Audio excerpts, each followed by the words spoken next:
मी पवन कट्यारमल साव कलाल समाज संघ पुणे यांच्या वतीने पुन्हा एकदा सर्व प्रमुख मान्यवरांचे त्याचबरोबर उपस्थित सर्व समाज बंधू भगिनींचे या ठिकाणी मनापासून सहर्ष स्वागत करतो। खरं तर पुणे म्हटलं की विद्येचं माहेरघर असं सगळीकडे आपल्या पुण्याची ओळख आहे आणि आपल्या कलाल समाजामध्ये वेगवेगळ्या जिल्ह्यांमध्ये अनेक ठिकाणी मेळावे होतात, पण या ठिकाणी पहिल्यांदाच या विद्येच्या माहेरघरामध्ये शिक्षणातून प्रगतीकडे हा आपल्या समाजातील विद्यार्थ्यांसाठी त्याचबरोबर त्यांच्या पालकांसाठी हा महत्त्वाचा असा सेशन या ठिकाणी कमिटीच्या वतीने या ठिकाणी आयोजित केला गेलेला आहे। त्याबद्दलसुद्धा मी सुरुवातीलाच अध्यक्षांचे आणि त्यांच्या सर्व कार्यकारिणीचे मनापासून आभारी या ठिकाणी व्यक्त करतो आणि या ठिकाणी उपस्थित असलेल्या सर्व मान्यवरांचं पुन्हा एकदा स्वागत करून आपण आजच्या या कार्यक्रमाला सुरुवात करीत आहोत। सर्वप्रथम या ठिकाणी आपल्या स्टेजवर आपण पाहतोय की या ठिकाणी आपल्याला 8 व्यक्ती या ठिकाणी मान्यवर उपस्थित या ठिकाणी दिसत आहेत आणि आपल्या समाजातील अष्टप्रधान मंडळ म्हटलं तरी वावगं ठरणार नाही असं मला वाटतं।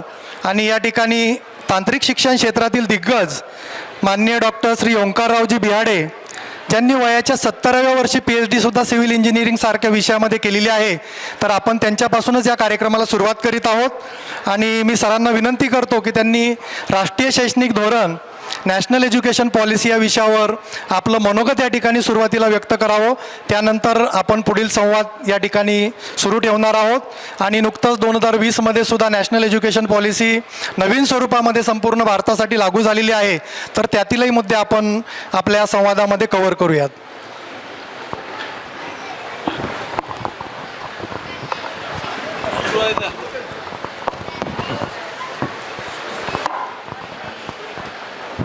नमस्कार।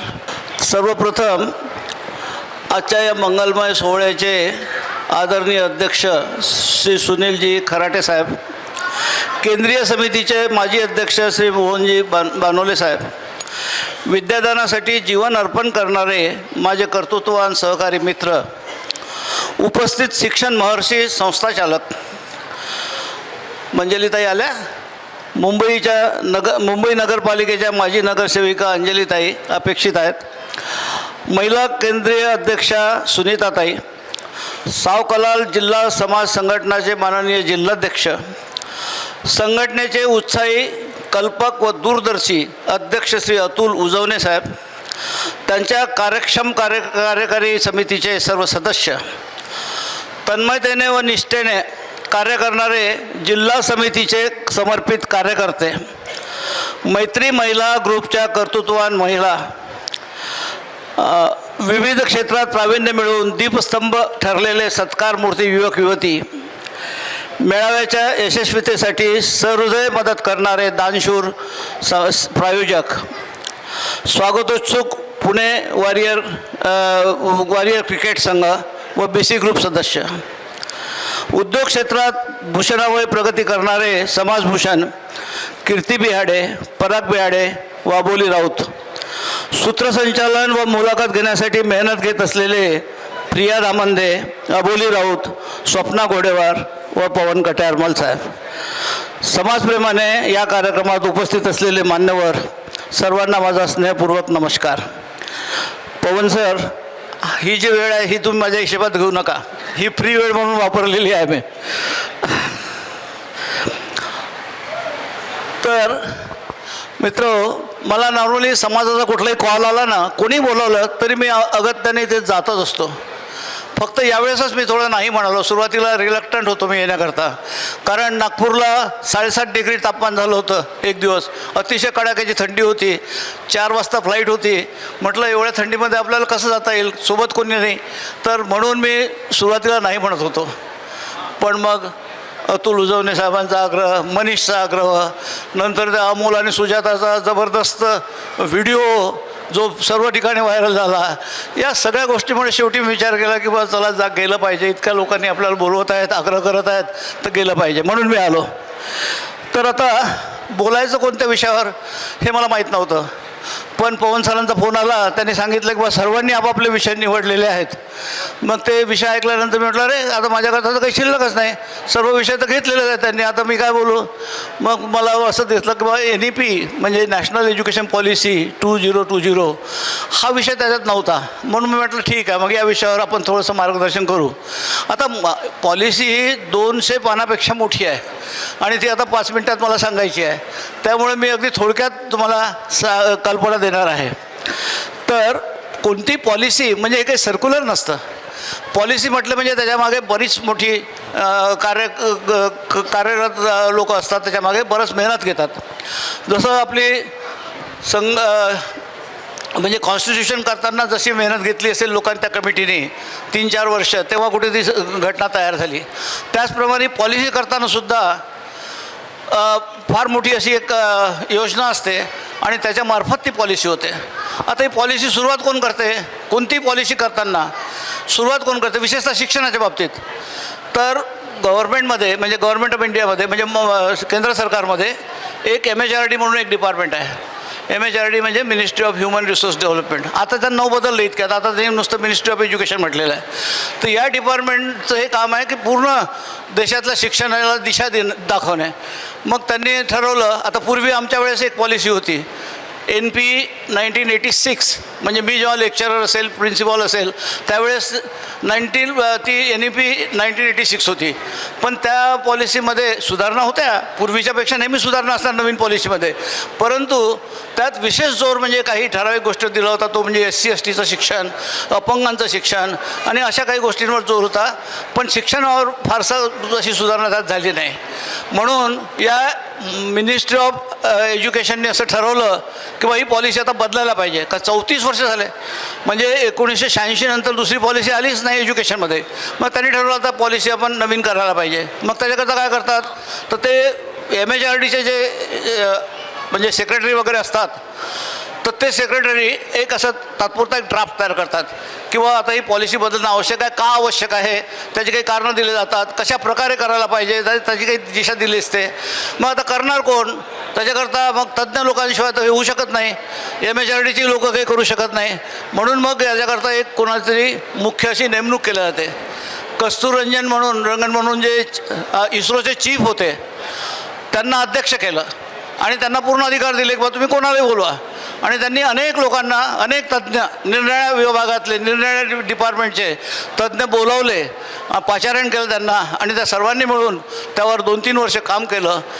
म्हणजे पहा 2015 साली MHRDने सुरुवात केली, 2017 साली यांची कस्तुररंजन सरांची नेमणूक झाली आणि ही पॉलिसी 2020मध्ये आली.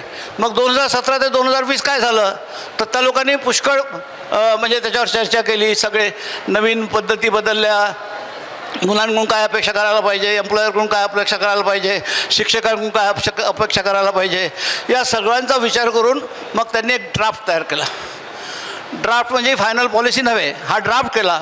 ड्राफ्ट हा सगळ्या स्टेक होल्डरकडे पाठवला, म्हणजे पब्लिश केला. तर स्टेक होल्डर कोण, तर मग सगळे संस्थाचे चालक, शिक्षक, विद्यार्थी, तज्ज्ञ, शिक्षण तज्ज्ञ इत्यादी अनेक लोक, ते सगळे त्याच्यामध्ये आलेले आहे, म्हणजे स्टेक होल्डरमध्ये. त्या सगळ्यांकडे ती प्रकाशित झाली ती पॉलिसी नव्हे, ड्राफ्ट प्रकाशित झाला आणि त्यांचे काही सजेशन मागवले की बा तुम्हाला काही सुधारणा करायची आहे का. तर मग लोकांनी ठरवलं, काही लोकांनी कळवले, आम्ही पण कळवले, मलाही आठवते, मग आम्ही पण काही सूचना केल्या होत्या त्यावेळेस, ते ड्राफ्ट जेव्हा आला होता आमच्याकडे तेव्हा. तर त्याच्यानंतर मग तो ड्राफ्ट, त्या सूचना वगैरे ते लक्षात घेऊन मग ते मॉडिफाय करतात आणि नंतर ती पॉलिसी तयार होते. अशा प्रकारे ती जुलै 2020मध्ये ती पॉलिसी एकदाची फायनल झाली. आता पॉलिसी आहे ती मार्गदर्शिका आहे. मार्गदर्शन करण्याकरता शाळांना, कॉलेजला मार्गदर्शन करण्याकरता म्हणून ती एक पॉलिसी तयार केलेली आहे. याला कायद्याचं बंधन नसतं, हे थोडं ऐच्छिक असतं. कारण कायद्याचं बंधन असतं तर मग ती लोकसभेमध्ये गेली असती, राज्यसभेमध्ये गेली असती, पण याला त्याची गरज नाही. केंद्रीय कॅबिनेटनी याला मान्यता दिल्यानंतर ती पॉलिसी फायनल झाली आणि त्यानंतर ती सर्क्युलेट झाली. ती सर्वांना कळवण्यात आली. सर्वांना म्हणजे कोणाला, engineering education, medical education, architecture education, agriculture education, crafts education, सगळ्यांना ती सर्क्युलेट करण्यात आली आणि आता त्या मार्गदर्शनानुसार संस्थांनी काम करायचं आहे. पण एकदम काही करता येत नाही. मग आता त्या 2020ची पॉलिसी आता महाराष्ट्र शासनाने 4 जुलै 2023मध्ये एक निर्णय घेतला की बा NEP चालू करायची, म्हणजे NEP 2020 चालू करायची. मग आता चालू करायची म्हणजे काय करायचं, तर NEP 2020 मग कोणाला चालू करायची, तर त्यांनी असं ठरवलं की बा पहिल्यांदा आपण ही फक्त ऑटोनॉमस कॉलेजला चालू करायची, म्हणजे सर्व कॉलेजला नाही, फक्त ऑटोनॉमस कॉलेजला ही NEP लागू करायची, असा 4 जुलैचा तो निर्णय आहे. आणि त्याप्रमाणे मग ऑटोनॉमस कॉलेज त्याच्यावर आता काम करत आहेत. आता ऑटोनॉमस कॉलेज म्हणजे काय, 2 प्रकारचे असतात, एक नॉन ऑटोनॉमस आणि एक ऑटोनॉमस. नॉन ऑटोनॉमस कॉलेजेस हे युनिव्हर्सिटीच्या अंडर काम करतात आणि ऑटोनॉमस कॉलेज हे स्वतंत्र होऊन जातात. त्यांना पूर्ण अकॅडमिक फ्रीडम दिलेलं असतं. पूर्ण अकॅडमिक फ्रीडम दिलं म्हणजे स्वतःचा ते करिक्युलम स्वतः तयार करतात, परीक्षेचे पेपर स्वतः काढतात, त्यात काही सुधारणा करायच्या असतील करिक्युलममध्ये तर ते करू शकतात. कोणत्याही इंडस्ट्रीने त्यांना जर काही सांगितलं आम्हाला अमुक गोष्ट पाहिजे, पायथॉन पाहिजे किंवा जावा पाहिजे किंवा काय जे पाहिजे असेल त्यांना, इलेक्ट्रिकल व्हेकल पाहिजे, अशा काही सूचना आल्या तर त्याचं ते तसे इंट्रोड्यूस करू शकतात, जे युनिव्हर्सिटीमध्ये करू शकत नाही. नॉन ऑटोनॉमस संस्थांमध्ये तसं करता येणार नाही, पण ऑटोनॉमस संस्थांमध्ये हे सगळं करता येते. ऑटोनॉमस संस्थांमध्ये हे बंद करता येते. ऑटोनॉमस संस्थांमध्ये हे त्यांना कोणताही निर्णय घेता येतो, ॲकॅडमिक निर्णय घेता येतो. पूर्ण ॲकॅडमिक फ्रीडम आहे.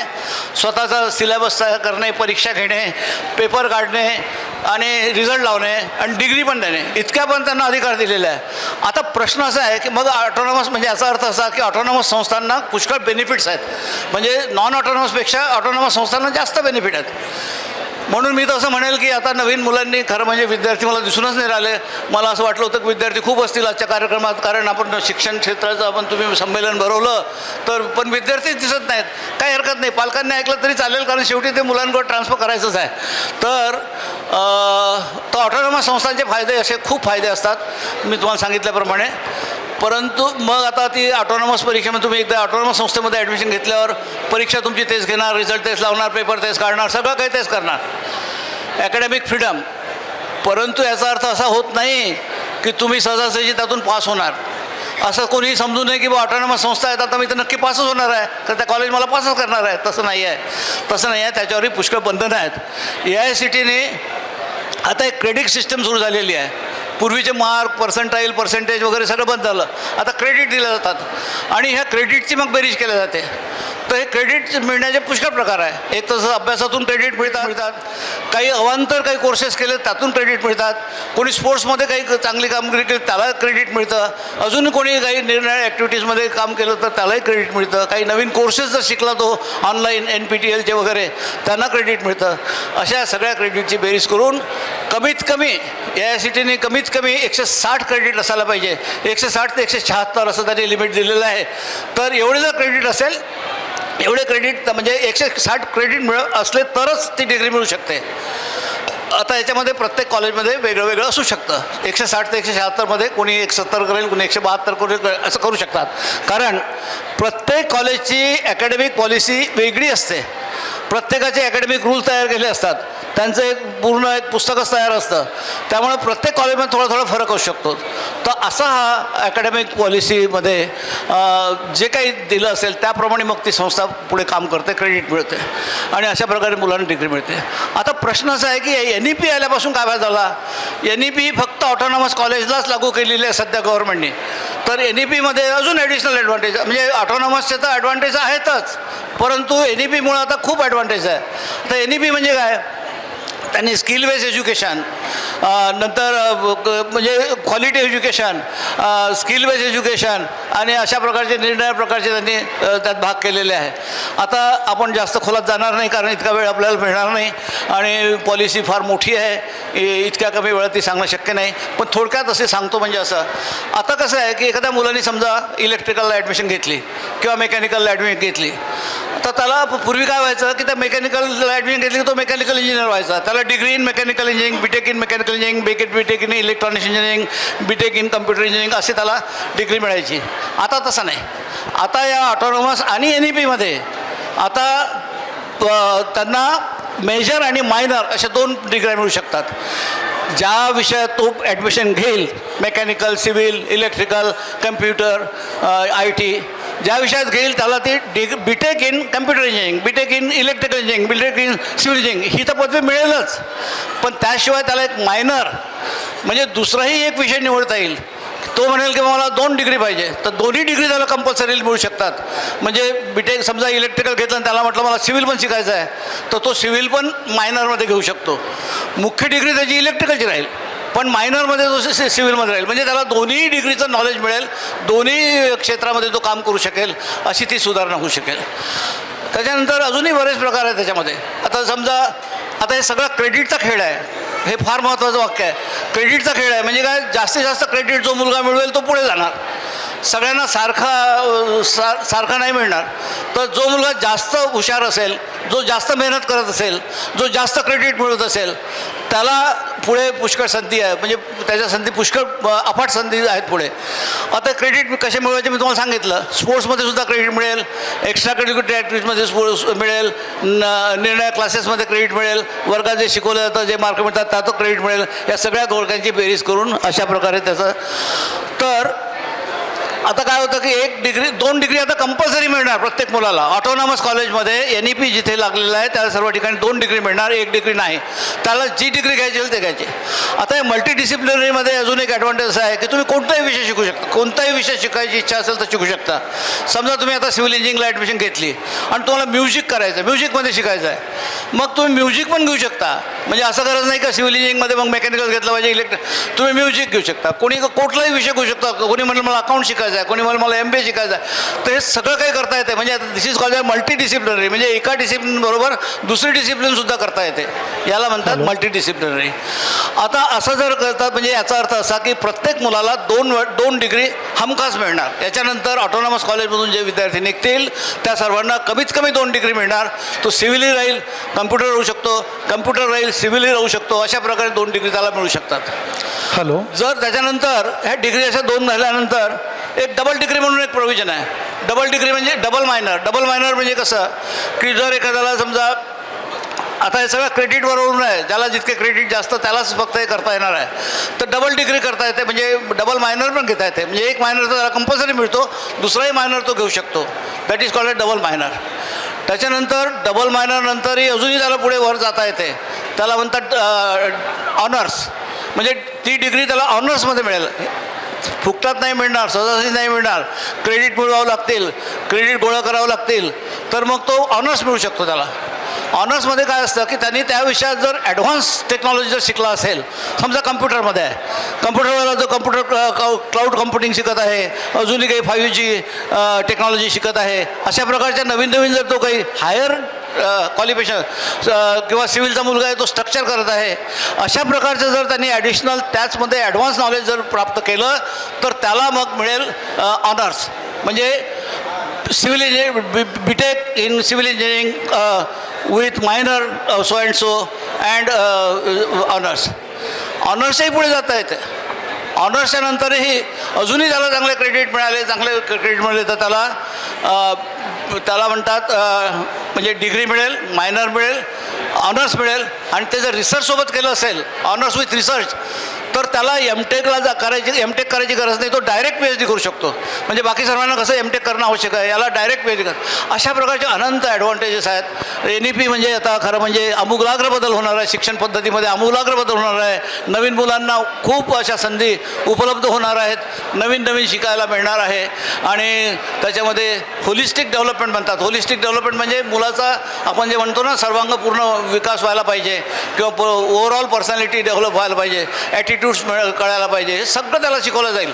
तर अशा प्रकारे याचे NEPचे ॲडव्हान्टेजेस आहेत. तर आता NEPमध्ये मी जास्त पुढे जाणार नाही म्हणून आता इथे थांबतो. ठीक आहे.